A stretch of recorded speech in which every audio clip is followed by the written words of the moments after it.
Welcome to the Putback here on SNY.TV. I'm Ian Begley, SNY's NBA insider. And on the Putback, we are here to break things down, Knicks, and across the NBA for the next 30 minutes or so. Got two great guests with me today. Jerry Ferrara, you know him from Entourage. You know him from Power. You should know him from the throwback show that he has with Matt Leinart, which is every Thursday, anywhere you find your podcasts. And I have Mill Media, Knick fan, content creator, I think an up-and-comer here in the New York media scene. So I'm excited to have these two. And as always, we're going to get started with the baseline here. And since the All-Star break for New York, the Knicks beat the Bulls in a nail-biter, and obviously they got blown out in Cleveland and in Boston. That lowered their record to 0-7 against the Cavs, Celtics, and the Thunder. You throw the Grizzlies in there, they are 1-7 against the top two teams in each conference. And I'm wondering, Jerry, before we get into that, you tweeted earlier this afternoon, you got a lot on your mind. Right now. Let's get right into that. So many things. And you also left out that nice overtime finish versus the Hawks, which I was at with my son, his first Knicks game. The overtime really questioned my parenthood. I felt like the kid was done by the midway through the fourth.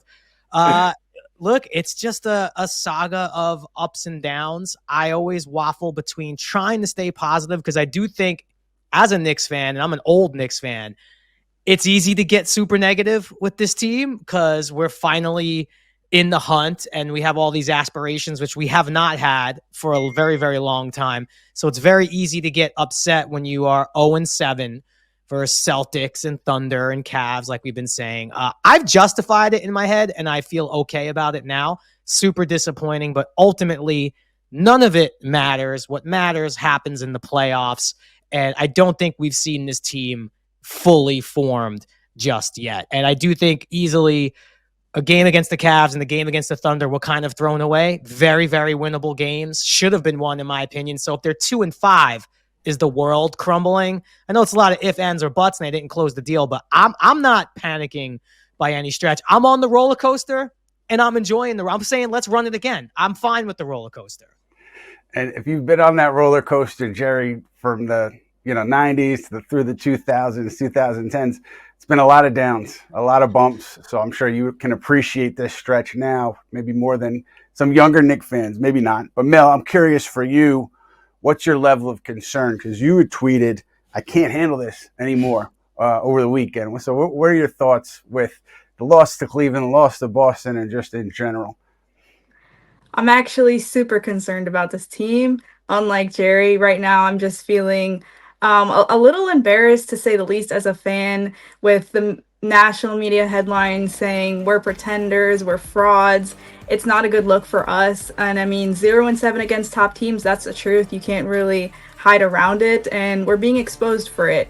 I'm concerned because those are the teams we're ultimately going to have to face. Those are the teams we're going to have to beat to win a championship. So if we can't beat them now, I'm not much confident that we can beat them in the playoffs or in the finals. We've seen a lot of great regular season wins, especially a recent one like the overtime win against the Bulls. It gives you confidence in games like that, but I just can't feel too confident when we lose against top teams like the Celtics, like OKC, and it's not really a close competitive fight. More so we're getting blown out. I think it's okay to be concerned about that. I see a lot of fans going crazy, especially over social media right now. This team is still figuring it out, and a lot of fans have a win now mentality, and it might take a year, it might take a few years, but fans want to win. I can't blame them. Look at the drought we've had since we've had a chip. And when an organization makes moves like to get Cat, and when they make moves like trading 5 picks to get Bridges, they have a right to be mad when they're not able to compete with the teams they should be competing with. Yeah, the margin of victory and obviously just not being competitive, to me, should raise some alarms internally. There's been, I guess, fans, media, some talk about Tom Thibodeau and his role in all this. And Jerry, I'm curious to hear your thoughts on the coach, his role in it, and where you are on Tibbs. I am certainly guilty, and I know Josh Hart and Brunson kind of, poke fun at Nick's Twitter about being the minutes police. I've always been a minutes panicker. There's been times where we've been on the right side of a blowout, and I'm in all my Knicks group chat saying, why are these guys still in? Look, you cannot deny what Leon Rose and Tibbs have done since coming to New York. So for me, I'm in the not panicking mode. I don't know how you could start questioning Tibbs' role. If you want to get on about the minutes, I'm with you on that. I think there's some games I'm like, why are these guys still in? The game is well in hand. But I think he knows the team a lot better than Knicks fans do, and it's always been his reputation of minutes and all that. I mean, look, defensively, which has been the Knicks' problem. Let's be honest. Offense is not necessarily the problem right now. They're a little limited with some of the injuries, but defense has been the issue. Is there really a better coach that's not coaching currently right now that could be the guy to fix the defensive problems other than Tibbs? Because I don't necessarily know who that person is. So again, I'm not trying to be overly optimistic and just trying to pretend like these problems aren't there. I think that we've all known that the Knicks probably need a 5 and have needed a 5, and Cat is a 5, but we've seen him alongside a bigger 5. Now, a lot of people think Mitchell Robinson's gonna be the fix, and I think he can be, but he hasn't played in a very, very long time. So again, before I start panicking, I need to see this full team for a stretch that we never really got to see last year with Randall's injury and all that. I need to see the full team for a stretch before I start saying, maybe we should change the coach. And some people now are even saying, oh, Leon Rose gave up all that for Bridges. Guys, just go back before Leon Rose's tenure and look at the roster the year he took over till now. Chill out. Where I come in is, stability is the goal for all these organizations. I'm not suggesting that people shouldn't be held accountable for the results, because they should. It's pro sports. That's how it works. But I think if you have a coach who's gotten you to this point, an executive and his group that's gotten you to this point, they deserve the benefit of the doubt in terms of seeing this thing through, certainly this season, and in my mind, into next season, before you start talking about any kind of a change at the head coaching position or the front office. I think it's very premature. That's just my view. I'm not telling anybody what to think or how to view it. And Mel, I'm curious for you as a fan, young media member, your thoughts on Tom Thibodeau's role in the struggles that we've seen recently against these top teams. I would have to agree with Jerry on that and say it's a little premature to say fire him right now before we've seen a glimpse of this healthy team altogether. We haven't seen Mitchell Robinson on the floor with this team yet, so it's a little early to put that discussion out there. But in terms of Thibodeau's role in these recent losses, especially the ones where it's against the top teams, I mean, he's just not making the right defensive adjustments that we need him to make. A lot of times in games that we're getting blown out, it's from the get-go that we are not able to catch up. And that's because he's not making the adjustments mid-game, later in the game. And we need him to do that, whether it's switching man, switching a different defensive scheme mid-game. That needs to be done because the current one is not working. That's what we need to see because we're just getting blown out by these teams, specifically the top ones, as I mentioned. So we need to see some adjustments made. That's what good coaches do. They're not going to let their teams continue to get blown out. So I just want to see better adjustments made during the game and better playmaking calls.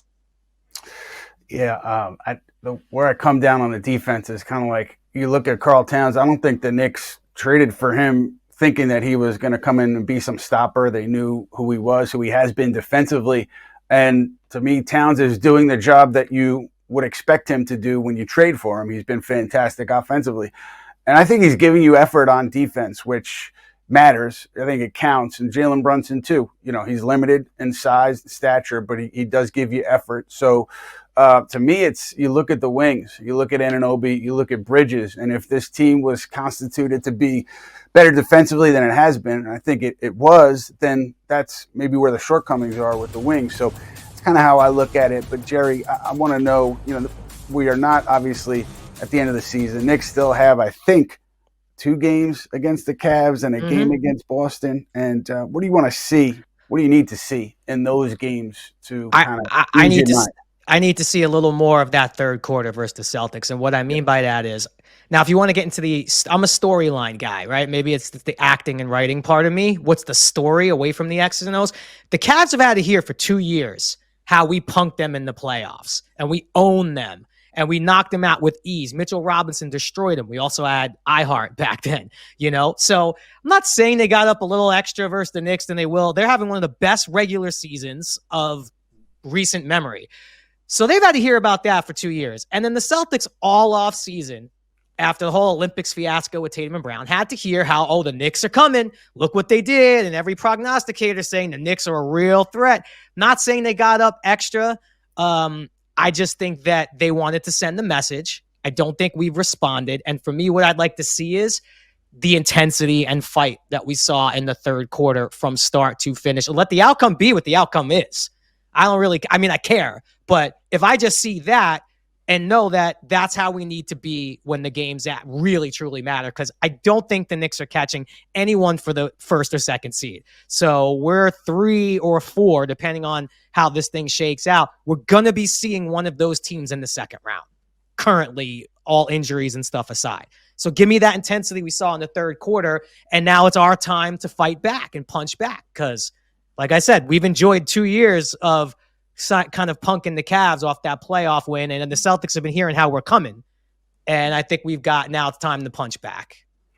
And all those games, I believe, are in April. So if everything goes well for the Knicks, they have Mitchell Robinson back in these games. And so, Mill, do you see it the way Jerry sees it? You need to see that third quarter more consistently in these 3 games against those top teams. What do you see? 100%. I want to see the effort at maximum 100. I want to see it above 100. I want to see these guys going out there playing hard, making the adjustments they need to do.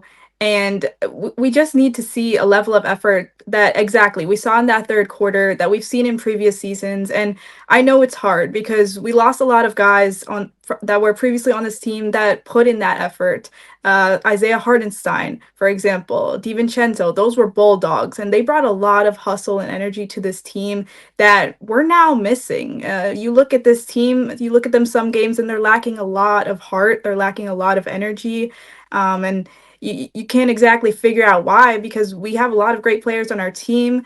It's just I want to see them play better in those type of situations, and I don't want to see them just start playing in the third quarter. I want to see it from the get-go. First quarter, they need to come out there with that mentality that they can try to compete against these top teams, try to beat them, because to look at how they came out against the Celtics on Sunday after getting blown out by the Cavs, it was a real disappointment. I was hoping that they would come out better, but obviously that wasn't the case, and I want to see improvement from now on. I mean, there were so many different reasons, right, why things went poorly against Cleveland and Boston. It's never one thing. It's never usually 2 things. It's usually 4 or 5 things. The one thing that stood out to me was Mikal Bridges and OG Anunoby. I think they had 3 combined rebounds between them against Cleveland and Boston. I think Bridges didn't have a rebound against Boston. And look, those guys, I get it, right? Mikal Bridges, you're chasing the point of attack defender. OG Anunoby chasing around wings. So you're not in perfect position to rebound. But neither is Josh Hart. And Josh Hart finds a way to grab rebounds. So I'm not suggesting that either of these guys need to turn into Dennis Rodman, but I do think you need more rebounding from both of them if you're going to be successful the rest of the year and in these 7-game series. So we'll see how things shake out there. And then, Bridges in particular, there's always going to be a lot of attention paid to him because of, as Mel mentioned earlier, the price paid to get Bridges from the Nets. And, the interesting thing in Brooklyn, I think they lost to Washington. So I think they're 21-36, and I think they were 21-35 last year with Bridges there. And now this is a net team that, is not trying to lose. The players want to win, but the idea is to get a high draft pick. So it's a little bit puzzling when you look at that context as well. The Bridges trade, I think the jury's still out there in my mind. But for you, Jerry, when you look at the move over the summer and where we are now, how do you evaluate that deal? Look, This is what I find so interesting with Knick fans who I'm either close with in real life or I have a social media friendship with. It's, we got all these picks. When are we going to use them? Push in. We gotta do something with these picks. And then we push in with the picks. It's like, oh, you gave up all the picks for Bridget. It's like, which way do you want it, guys? I was pretty psyched when that move happened. Obviously, I thought there'd be more consistency from Bridges. He by far has been the most polarizing player on the roster because at one moment he's, blocking Vucevic for a game winner, or he has that chase down block for a game winner, and everyone's like, ha, 5 picks, enjoy those. They're going to be 25 to 30. And then he has a bad shooting game and doesn't grab a rebound and it gets exposed. And it's like, oh my God, we gave up our whole entire future. I am good with it because that is a player we've always had targeted and never realistically thought we could actually get because of the Nets-Knicks relationship. I don't worry about any of those picks. I think right now, currently, even though the world is crumbling because the Knicks lost 2 in a row, I still think that pick would fall at 26 right now or 27. And sure, that could be a good pick. Who knows? Do you start thinking about when you get 5 years down the road what that pick could be? Yeah, but I can't start really planning on what happens 5 years. I think for Bridges, as if he can get consistent at the right time, I think it'll all be okay. I'm fine with that trade. And obviously the cat trade threw me for a loop emotionally, like every Knicks fan. Again, totally okay with it. I sure do miss Randall and DiVincenzo. I always wanted to see that team full strength that we never got to see really from last year. But I am ultimately fine and happy with the offseason. I really am. This is the best Knicks roster. God, I think I have to go back to like 99, 2000. So I'm happy with all of it. And let the picks fall where they may, Ian and Mill.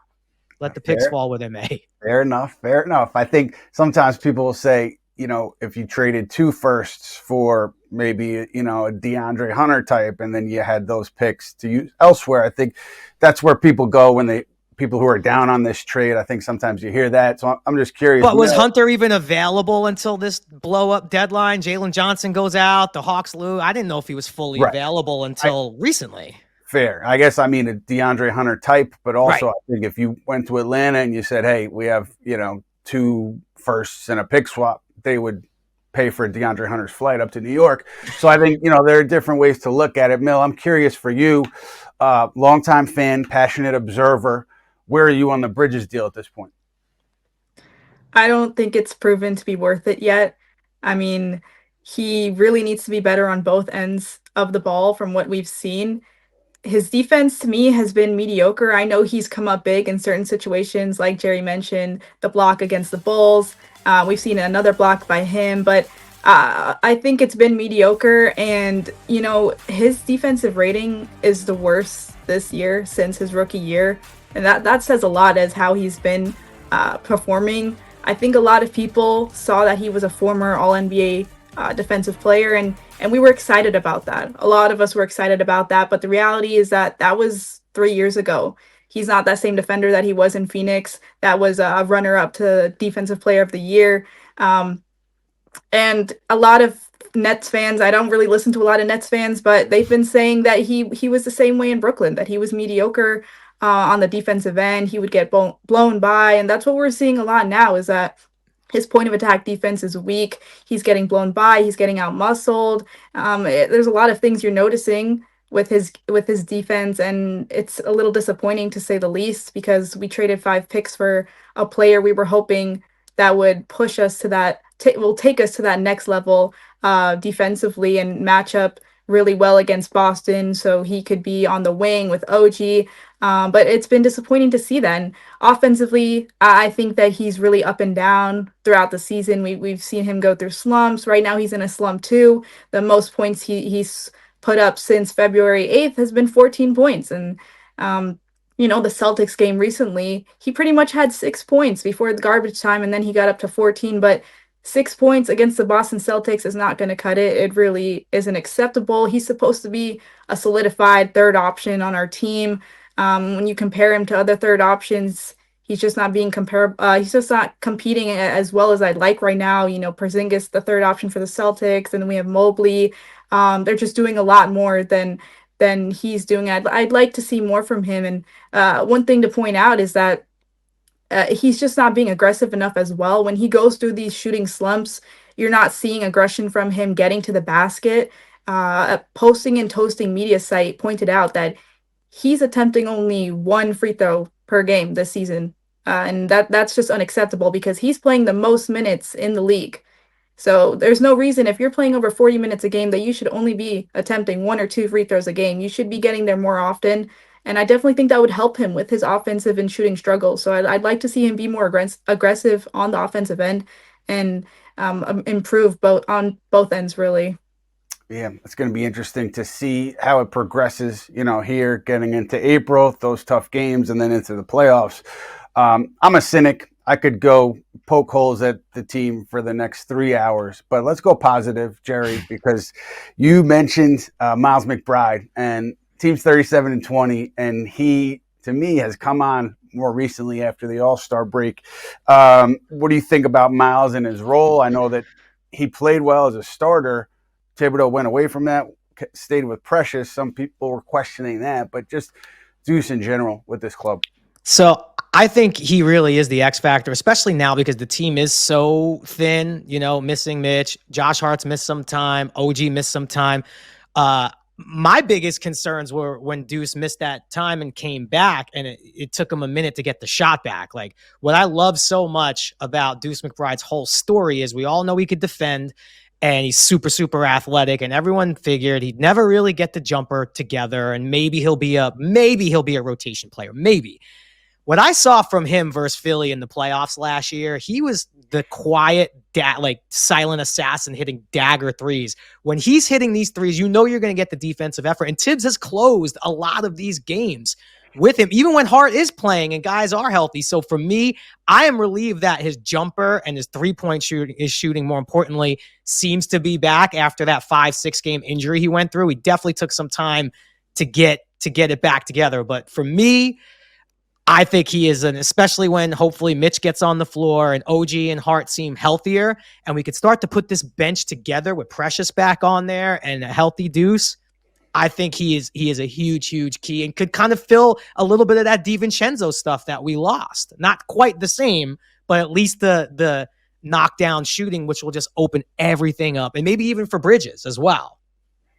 Bill, I'm going to ask you to put your Tom Thibodeau coaching sweatsuit on. And I want to know, are you giving Miles McBride more minutes? Are you using him differently? Especially, while the Knicks have dealt with injuries, how are you using McBride?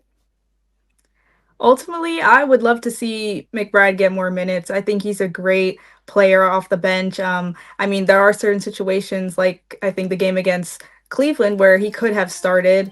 There are situations like that where I want Tibbs to utilize him more to our advantage. He's really blossomed from last year to this year.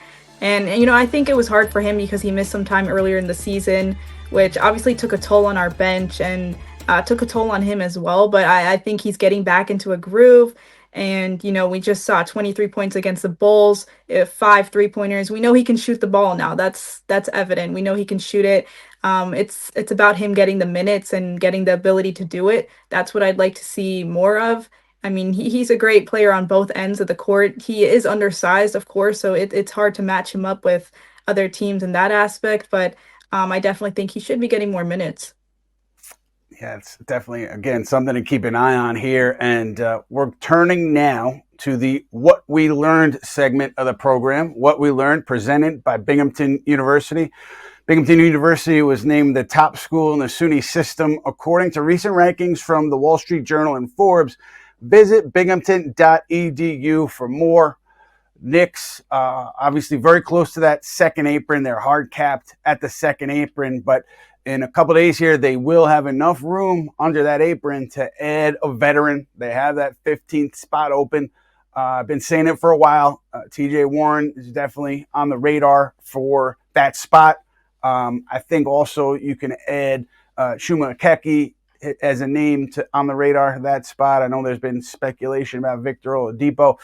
I haven't checked on that, so I don't know. But I know for sure Warren and also Keki there, candidates for that 15th spot. That signing can happen later this week, and maybe you get a depth piece. Maybe if there's an injury, maybe a guy like Warren or Keki or whoever they sign could come in and help you. So a big decision for the Knicks to make later this week. Now let's get to our injury updates. Karl Anthony Towns, the knee that was hurt in Boston today, saying he got treatment on that knee and he's going to see where he is for Wednesday's game against Philadelphia. OG Anunoby, he's been back, hasn't suffered a setback since returning in that Cleveland game, so that's positive for New York. Mitchell Robinson cleared for 5-on-5 last week, very active at practice today, according to Tom Thibodeau. So he's getting closer. He said on social media he's very, very, very, very close to returning. Be interesting to see what his status is for Wednesday when the Knicks come out with those statuses at 5 p.m. later today. But he'll be back soon. Whether it's Wednesday or later this week, you can count on him coming back. I'm curious, Mill, for you, what are your expectations for Mitchell Robinson? And for you, how do you think he can change things with this group? Well, I'm hoping that he can come back and change our defense overall, because that's been the main issue for us this season, and we need help on that end of the floor. We mentioned it earlier that when we got Karl Anthony Towns, we knew he wasn't going to fill the defensive presence of Isaiah Hartenstein or Mitchell Robinson playing center for the Knicks. But with Mitchell Robinson back, our entire defensive performance can absolutely change. He is such an incredible defender, specifically in rim protection. He's a great rebounder, incredible offensive rebounder. Those are all aspects of the game that he can help us improve on, because those are all areas of the game that we're struggling in. So we need help in those areas, and he can greatly help when he comes back.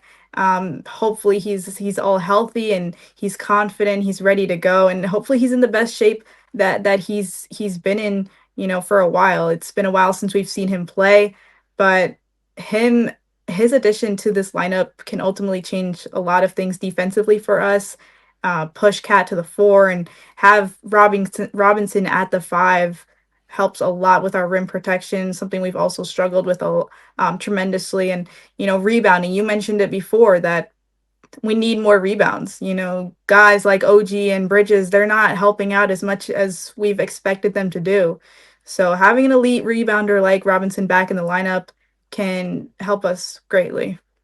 And Jerry, is Mitch your savior here? How are you looking at Mitch coming back? And also, as a member, low-ranking member of the minutes police, because you don't go crazy. What do you think about the minutes with Mitch, and as he's coming back, how should that be handled? I actually think I've been promoted to sergeant of the minutes. I think I am a sergeant in the minutes police. And it's funny, I have an entire Knicks thread dedicated toward deciphering all of Mitch's social media posts. Like, what does this mean? He got his truck cleaned today. Does that mean he's getting ready? To go off of what Mill said, look, I don't want to put any kind of pressure of like, you are the savior, Mitch, but in every way, off of what Mill said, he is exactly what this team is missing. Because all those weaknesses we just spent time talking about and things we hoped would get better, he solves all that by being himself. That's the beauty. We're not saying, hey, Mitchell Robinson, we need you to be an 81% free throw shooter. We're saying, hey, Mitchell Robinson, we need you to block shots. We need you to deter people from driving and be the number 2 best offensive rebounder in the league before he got hurt. If you look back last year with Minnesota, who made the Western Conference Finals with the formula of Cat at the 4, Gobert at the 5. Now, I'm not saying that's exactly what Mitch has, but Mitch sort of does the very similar things that Gobert does. Obviously, we're a very different team, but I think that we've always needed a 5, defensive 5. We've all known that.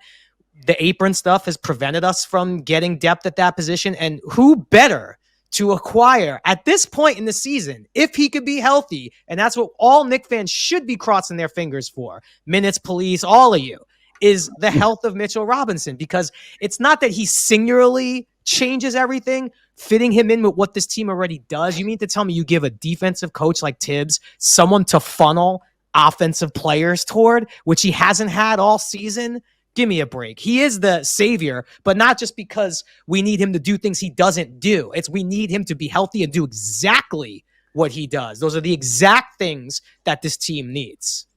Yeah, Knicks obviously agreeing with you guys to a certain extent because they're betting on Robinson's return here. They placed that bet at the trade deadline when they didn't make a move for a backup center. So we'll see how it plays out. I'm always objective as a reporter, but just as somebody who's been around Robinson since he got drafted here in New York, I think he deserves a shot to play with this team. So I'm very happy for him personally that he's inching his way back, and I know he cares, and I know he wants to help them win badly. So it's going to be a fun storyline over the next few weeks as he gets his sea legs under him. Another injury that we didn't really get to was Josh Hart. Josh returned in that Boston game from that knee ailment that kept him out. And obviously the Knicks, to me, go as Josh Hart goes. He does so much for them. He's so important to them. Also, Mill, Josh Hart throwing you a lob, as from what I understand. And did he, I guess, paid for some of your textbooks? Is that what happened? Can you fill me in on that a little bit? Yeah, Josh is a really great guy. Amazing person overall. I mean, last summer I was contemplating whether I should buy my textbook or a ticket to the roommates watch party that was hosted at Central Park. And he threw it out there that I should go ahead and buy the ticket while he can get me a textbook. So he did end up buying my textbooks, and that semester ended, and he's still helping me. He bought my textbooks for the semester that recently just started. So shout out to Josh. He's incredible. Man, that's awesome. That's awesome. Has it been like an interaction, or is he just sending you Venmos? Like, how is that working? We've spoken through the DMs before. I mean, Yeah. like, of course, I'm just like in awe that a player is even interacting with me. So I made sure to tell him, like, you're investing in the right person. Okay, I'll be interviewing you in a few years. Just wait, and I won't be asking you Yep. any dumb questions because I know he hates that. So Yep. thank you for investing in me, and yeah, it's been a fun interaction through the DMs. That's awesome. Good job, Josh. That's fantastic. We're going to shift now to our Talkback section of the show, where we get into some of the questions that you guys are leaving in the comments. So very much looking forward to that. Before we do, Jerry Ferrara had a tweet about the Knicks summer tournament. And Jerry, I'm curious, are you going to get involved? Mill, are you getting involved? Is this thing actually going to happen? That's what I'm curious about. I don't know if I'm getting involved. I took that all as it really seems like Jalen is excited to just make fun of all of Knicks Twitter's basketball performance, which I'm totally okay with. And I think all players should get that moment because we're obviously fans who could be super critical and emotional at times. And I think it would be pretty cool to have that kind of interaction with the Knicks fan base. I think they would absolutely go nuts for it. But yeah, it should be all in good fun. Let him critique. Let him get on Twitter and start breaking down Mill's jumper and her lack of defensive effort in the pick and roll. I'm sure it'll work out great. Just kidding, Mill. Just kidding. I know you got game. I see in your jumper. I know you can play. I know you got game.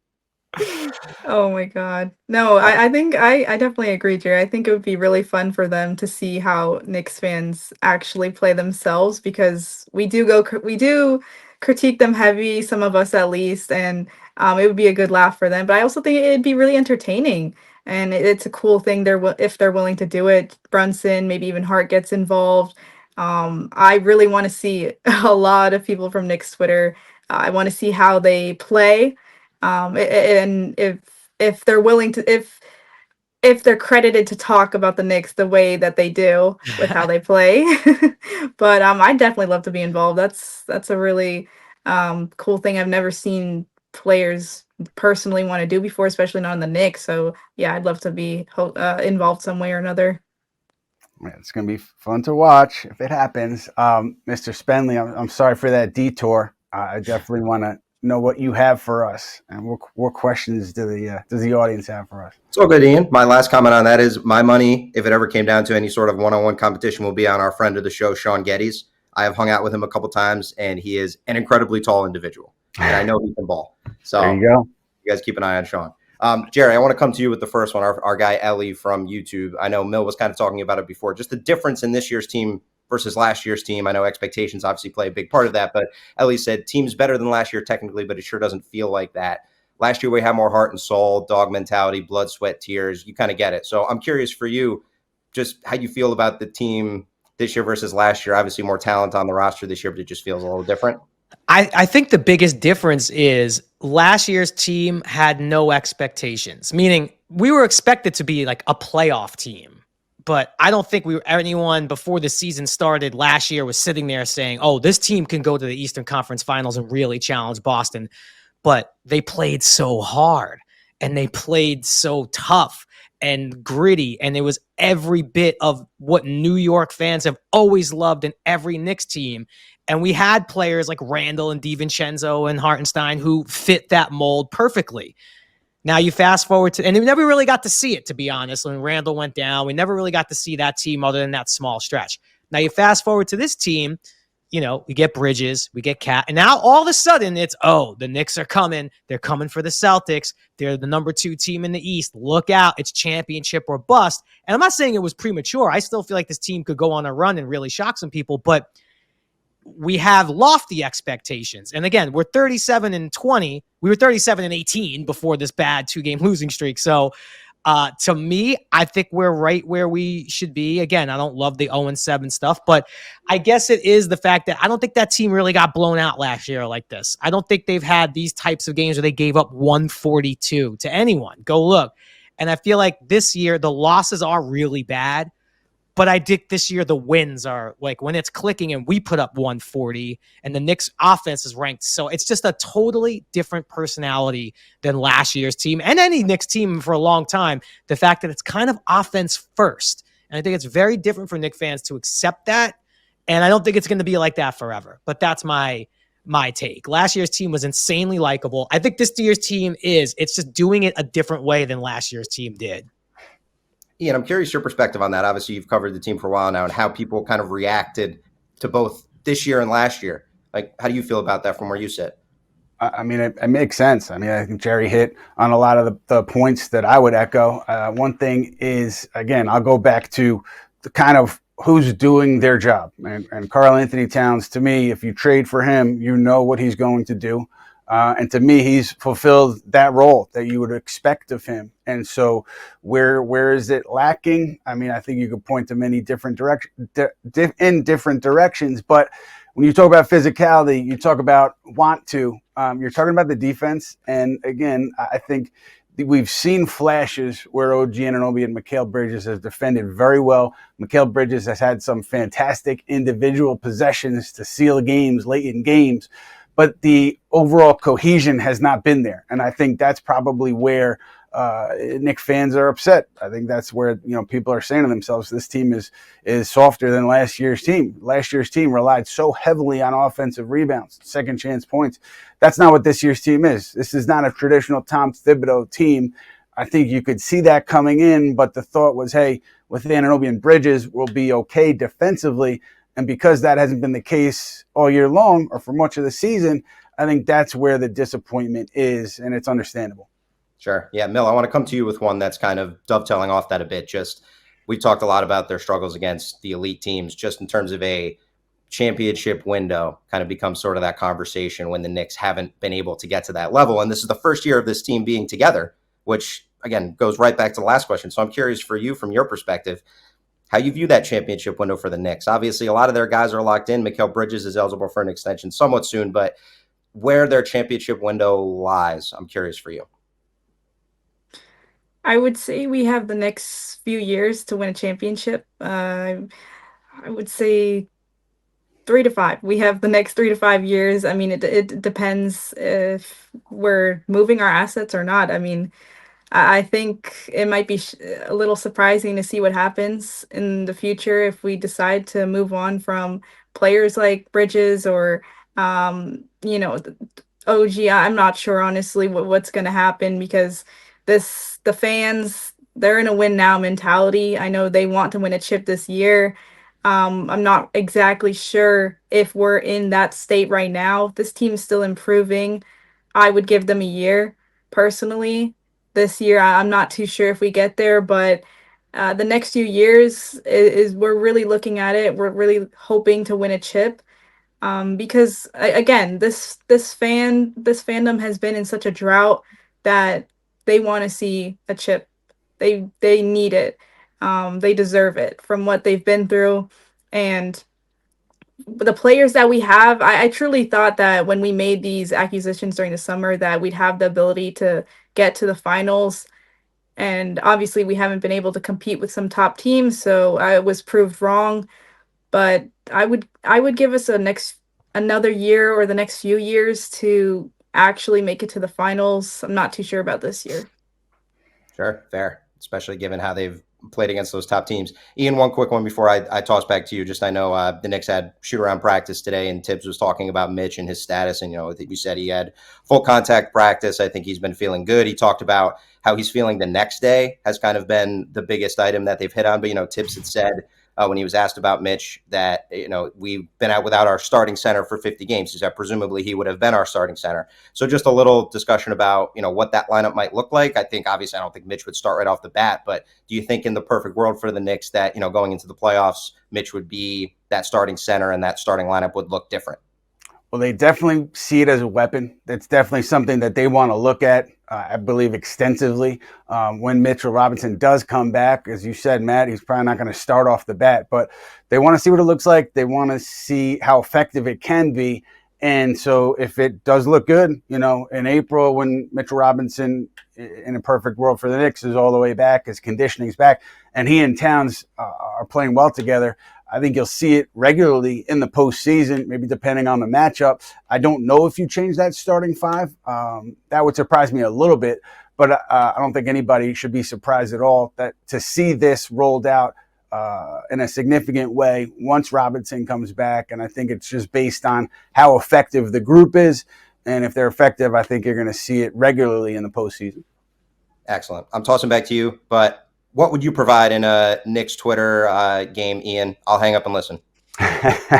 Look, man, if you need somebody to come in and set hard screens, box out, try to get a rebound or two, I'm your guy. Anything beyond that, I'd probably hurt myself. So, but in that limited role, I'm your guy. So with that in mind, we're going to go to final thoughts, guys. And what I want to know is, do you see they have Philly coming up Wednesday?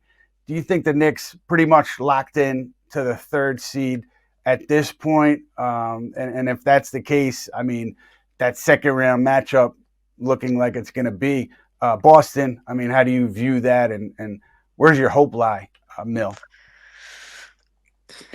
Well, given what we just saw, it's hard to be hopeful matching up against that Boston team. They're incredible. They're the champs for a reason. And, I was hoping that when we got that defensive wing combo of OG and Bridges, that we would be able to compete with them just at an extent that would keep us in the game competitively and hopefully win a playoff series. But at this point, it's hard to know what's going to happen in the playoffs if we do match up against them. I would say that when we do get Mitchell Robinson back, it could help, definitely. But does he fix all of our problems? I don't think so. Probably not. That we're still going to have problems regardless that need to be improved upon. And the Celtics are the champs. That would be a really tough fight for us. Especially given with how our first game of the season went against them to every single game since then. An incredible shooting team, which is especially what we've struggled against, defending the 3-point line. Knicks need to lock in and just really figure out how to improve on their defense, whether it's changing up defensive schemes. It's drop coverage that shouldn't happen, honestly. Cat in drop coverage just drops too low, and it's always leaving an open shot. And you especially saw that in the game against the Celtics, where he would drop too far low, and every time a Celtics player would get a little bit of room, they're letting that fly and it's going in because they're the best team for a reason. Well, they're the previous champs, of course, but they're going to make that. You can't give them that room. So I need to see defensive adjustments made to have a fair shot against the Celtics in the playoffs. Jerry, for you, curious if we're playing that hypothetical Knicks Celtics second round, what does meeting expectations look like to you? in that series and ultimately for the season. Look, my only expectations against if and by the way, I am by no means overlooking. You mentioned are the Knicks locked in for the 3rd seed? Sure. I mean, they got a 4.5 game lead. I mean, the Detroit Pistons are absolutely on fire right now. Right. And they would be a really hard 3-6 matchup. I just think they would be no matter who they play, whether it was Boston. I think they give any team in the first round a lot of trouble. So holding that 3 seed is important because I think you need to have home court at least for one round. As far as it goes with Boston, last year they were historically great. Now, does that mean that it's a given and we shouldn't lace it up and try? No. For me, my expectations are play hard, go down fighting. If you can't beat the champ, I at least want to see you die on the sword. Go down fighting. And I'm going to zag while everybody else has zigged. And I know everyone is so down on this team. And let it happen now. Let all this stuff happen now. You want a soft team? Everyone's saying, oh, the Knicks are soft. You want them to get a chip back on their shoulder? Let them get embarrassed. We're all competitive as fans. Do we not think that these players are competitive? Brunson, Hart, Anunoby, Cat, do you not think there's pride? Do you think they like what's going on right now? So let's lie in wait. Let everybody sleep on us. I don't like when everybody's picking us. I hate it, actually. I hate when everyone's saying, oh, the Knicks are coming. Just let's be quiet like we were last year. Let's be quiet. Let's expect, Knicks were 0-7 versus all these teams, and let's lace it up in the second round. I'm betting on these guys to show up and give the Celtics a hell of a time. And I would not be heartbroken if we lost to the Celtics in the second round, only because the Celtics are great, man, and they're healthy right now. We saw a fully stacked, healthy Celtics team, and we are just not at this moment. We are just not. But let it happen now. Jerry, always zigging when everybody's zagging. That's what we love about you. And we're going to leave it there. But my thanks to Mill Media, fan content creator, and we'll be in that locker room, I'm sure, sometime very soon, asking questions to Josh Hart and the rest of the players, and Mr. Jerry Ferrara, Entourage Power. And you need to go check out Throwbacks, his show with Matt Leinart, which is all over social media, wherever you get your podcasts every Thursday. As for us here on the Putback, we will be back next week. We hope to see everybody then. But before we sign off, just want to say condolences for Al Trautwig's family and his friends. Very, very big loss for not only the Knicks community, but the New York sports community. If you're a fan of a certain age, Al Trautwig was part of your childhood, and he always made every game that he was commenting on in terms of pregame, postgame, halftime feel big, feel important, and he will be sorely missed. So again, condolences to the Trautwig family and Trautwig's friends.